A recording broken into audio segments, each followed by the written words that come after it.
ජීවත් වීම සඳහා විවිධ සත්ව කොට්ටාශයන් විවිධාකාරයේ නිවාස නිර්මාණය කරනවා. මිනිසා ජීවත් වීමේ අරමුණින් පමණක්ම නොව වඩාත් නිර්මාණාත්මක දැකුම් කළු නව තාක්ෂණය සමග මුසු වූ වෙනස්ම නිවාස නිර්මාණය කිරීමේ කැමැත්තක් දක්වනවා. යම් යම් පැතිකඩවලින් විශේෂත්වයක් උසුලන එවැනි නිවාස සංචාරක ආකර්ෂණය දිනාගනිපු අවස්ථාත් දකින්න ලැබෙනවා. ඒ වගේම වෙනස්මාකාරයේ සිතුවිල්ල පියවි ඇසට පෙනෙන ඉදිකිරීමක් දක්වා ගැනීමට සැලසුම් නිර්මාණ ශිල්පියාගේ සිට ඉංජිනේරුවන් සහ වැඩබිම් ශිල්පීන් දක්වා එම නිර්මාණාත්මක හැකියාවන් එක ලෙස පැවතිය යුතුයි. අද අපි අරගෙන ආවේ ඒ වගේ විශ්මිත නිර්මාණාත්මක හැකියාවන් සහ චින්තනයන්ගෙන් නිර්මාණය වුණ ලෝකයේ විවිධ රටවලින් වාර්තා වුණු වෙනස්ම විදිහේ නිවාස 10ක් ගැන. ආරාධනා කරනවා සුපුරුදු ලෙන්ගතුකමින් රැඳී ඉන්න වීඩියෝ එක අවසානයේ වෙනකන් විශ්වයේ රස පිරුණු තැන් සොයා චාරිකාවේ දෙන්න විශ්ම තතු සමග.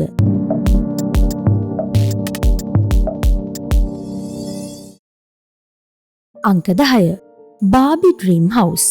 මෙම විචිත්‍රවත් රෝස පැහැති තුන් මහල් නිවස කැලිෆෝනියාවේ මැලිබු ප්‍රදේශයේ ඉදි කරලා තියෙනවා. සාගරයට මුහුණලා නිර්මාණය කර ඇති මෙය බාබි ඩ්‍රීම් හවුස් ලෙස නම් කරලා තියෙනවා. ඒ වගේම බාබි චිත්‍රපටයට සහ බාබි චරිතවලට දැඩි ලෙස ප්‍රිය කරන්නන් විශාල වශයෙන් මෙම මන්දිරය නැරඹීමට පැමිණෙනවා. ඇතුළත සහ පිටත සෑම තැනකම වගේ බාබිලන්තයේ සිහි ගන්වන අයුරින් ඉතා ආකර්ශනීය ලෙස නිර්මාණය කරලා තියෙනවා. අංක 9. සෙන්චූරිප් ගම්මානය. සිසිලියේ බැල්කනිය විදියට හඳුන්වන සෙන්චූරිප් නගරය පිහිටලා තියෙන්නේ ඉතාලියේ සිසිලි කඳුකරයේ. මෙහි ඇති සුවිශේෂී බව නම් ගුවනේ සිට නිරීක්ෂණය කරන විට මෙම නගරයේ නිවාසවල පිහිටීම අත්කකුල් දිගු කර ඇති පුද්ගලයෙකුගේ අනුරුවක් ලෙස පෙන්눔 කිරීමයි. මේ පිළිබඳ අනාවරණය වෙලා වැඩි කාලයක් ගතවන්නේ නැහැ. Google Earth තමන්ගේ නිවස පිහිටා ඇති ප්‍රදේශය අමුතු හැඩයක් ගන්න බව දැකපු 32 වෙනිදි පියෝ ඇන්ඩ්‍රියා නැමැති ඡායාරූප ශිල්පියා තමන්ම එය නිරීක්ෂණය කිරීමේ අරමුණින් ලබාගත් ඩ්‍රෝන ඡායාරූප කිහිපයක් අන්තර්ජාලයට එකතු කිරීමෙන් පසුව තමයි සිසිලියේ බැල්කනිය විදියට හඳුන්වන සෙන්චූරිප් නගරය ප්‍රසිද්ධ වුණේ. අංක 8. මජාරා. ත්‍රාස ජනක යන අර්ථය ඇති මජාරා යන්නමින් හඳුන්වන මෙම කුඩා නගරය ඉරානයේ හෝමුස් දූපතේ ඉදි කරලා තියෙනවා. දීප්තිමත් නිල්, කහ, රතු සහ කොළ වැනි වර්ණවලින් පිටත සහ ඇතුළතත් වර්ණ ගන්වා තියෙනවා. ගෘහ නිර්මාණ ශිල්පී නාඩර් කලීලි විසින් සංවර්ධනය කරන ලද සුපර් ඩෝබි ක්‍රමය භාවිතයෙන් ගෝලාකාරව මෙම නිවාස නිර්මාණය කරලා තියෙනවා. සුවිශේෂීම කාරණය වන්නේ මේවා නිර්මාණය කරන්න වැලි කොට්ට පස් සහ සිමෙන්ති ස්තරවලින් පිරවීමෙන් පසු කටුකම්බි වලින් ශක්තිමත් කරලා තමයි ඉදිකිරීම් සිදු කරලා තියෙන්නේ.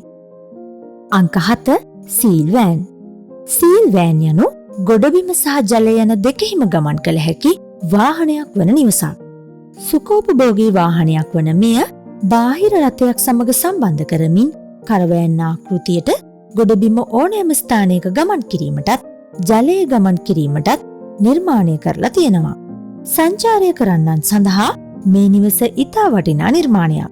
නිදන කාමර 2ක්, විසිත්ත කාමරයක්, නාන කාමරයක්, කෑම කාමරයක් සහිත මෙම සීල් වෑන් මගින් දිනපතා නිවසේ වටපිටාව වෙනස් කරමින් අත්දැකීම් ලබා ගැනීමේ හැකියාව පවතිනවා.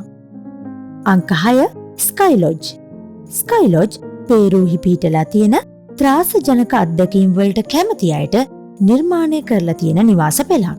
පොළොව මට්ටමේ සිට අඩි 1200ක උසකින් පිහිටා ඇති මෙම නිවාස වෙත ළඟා වෙන්න ක්‍රියාදාම වලට කැමති පුද්ගලයින්ට මෙම කන්ද තරණය කිරීමට සිදුවනවා. නමුත් වෙහෙසකාරී ගමනක විඩාවනි වෙන්න මේ නිවසේ අංශක 360ක දර්ශනය සමත් වෙනවා. ආහාර ගන්න, නිදා ගන්න, පරිසරයේ සුන්දරත්වයේ විඳිමින්ම අවස්ථාව හිමි වෙනවා. අංක 5. මිරාජ් හවුස්. ස්විට්සර්ලන්තයේ ඇල්ප්ස් කඳුකරේ නිර්මාණය කර ඇති මේ නිවස සම්පූර්ණයෙන්ම කැඩපත් යොදා ඉදිකර තිබෙනවා. වෙනස් වන ඍතුවලදී එකිනෙකට වෙනස් බාහිර වටපිටාවක් සහිත ඉතා දැකුම් කළු නිවසක් වන මෙය මිරාජ් හවුස් ලෙස හඳුන්වනවා. කොහොම වුණත් මෙහි හැඩය අධික ශීත ඍතුවලටත් ඔරොත්තු දෙන විදියට තමයි නිර්මාණය කරලා තියෙන්නේ. මේ නිවස නරඹන්න සංචාරකයින් බහුල ලෙස ස්විට්සර්ලන්තයට පැමිණෙනවා. අංක 4 කෙරට් හවුස්.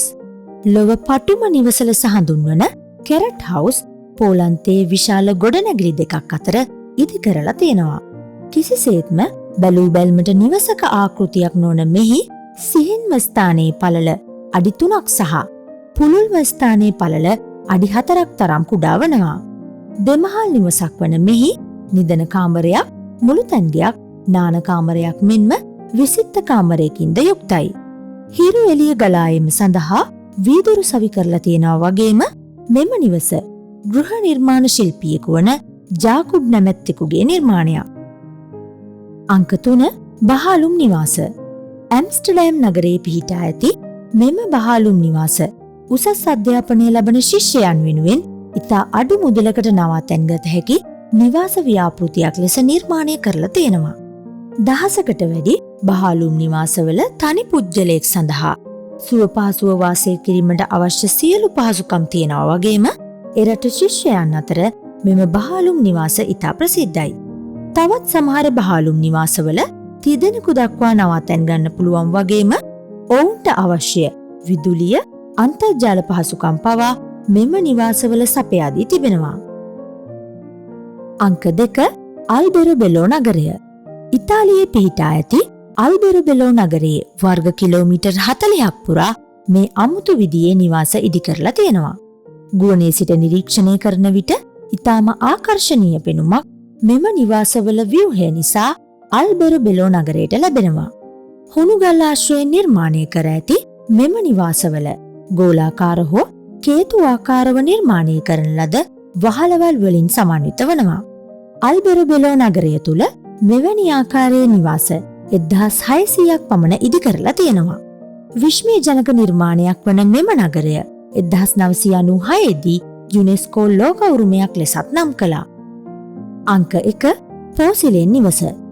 නගුයින් වැන් නැමැති වියට්නාම් ජාතිකමේ විශ්‍රාමික හමුදා නිලධාරියා පෝසිලෙන් භාජන සහ පැරණි කාසි එකතු කිරීමට දැඩි කැමැත්තක් දක්වා ඇති අතර ඔහුගේ සියලු ධනය වියදම් කරමින් වසර 25ක් ඇතුළත පෝසිලෙන් භාණ්ඩ දසදහසකට අධික සංඛ්‍යාවක් මිලදී ගත්තා. ඔහුගේ මෙම ක්‍රියාව පිළිබඳ පවුලේ සමාජිකයින් දැඩි අප්‍රසාදය පළ කර ඇත්තේ පවුලේ සමාජිකයින්ට පවා ණය වෙමින් ඔහු මෙම පැරණි පෝසිලෙන් මිලදී ගැනීම නිසයි. නමුත් කිසිදු ලාභයක් අපේක්ෂා නොකළ තම රටේ සංස්කෘතිය ආරක්ෂා කිරීමේ අරමුණෙන් සිටි ඔහු ඒවා විකිණීම හෝ සොරකම් කිරීම වැළැක්වීම සඳහා නිවසේ බිත්තිවලට මේවා සවි කළා. දැඩි ප්‍රසිද්ධියක් උසුලන මේ නිවස සංචාරක ආකර්ෂණය දිනා ඇති වියට්නාමේ ප්‍රසිද්ධ ස්ථානයක්. අදට වීඩියෝ එක අවසන් කරනවා. අද වීඩියෝ එක හොඳයි කියලා හිතෙනවා නම් ලයික් කරන්න. ඔයාලගේ වටිනා අදහසුත් පහලින් කමෙන්ට් කරන්න. මේ වගේ විශ්මිත තොරතුරු දැනගන්න කැමති නම් විශ්මතතු අපේ YouTube channel එකත් subscribe කරලා bell icon එකත් click කරලා තියාගන්න. එහෙනම් ඊළඟ වීඩියෝ එකෙන් හමු වෙමු. ඔයාලා හැමෝටම සුබ දවසක්.